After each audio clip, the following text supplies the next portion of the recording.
ভাই তুমি বেঁচে আছো? তাহলে যে 3 মাস আগে শুনলাম তুমি মরে গেছো, তাহলে এইসব কি? আমি যে কিছুই বুঝতে পারছি নি। এইবার আপনি সব বুঝতে পারবেন।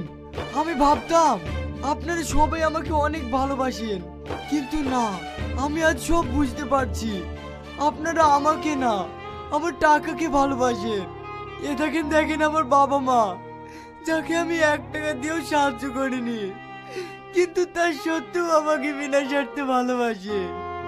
আমার জন্য জীবনে সব কিছু দিতে রাজি হয়ে গেছে।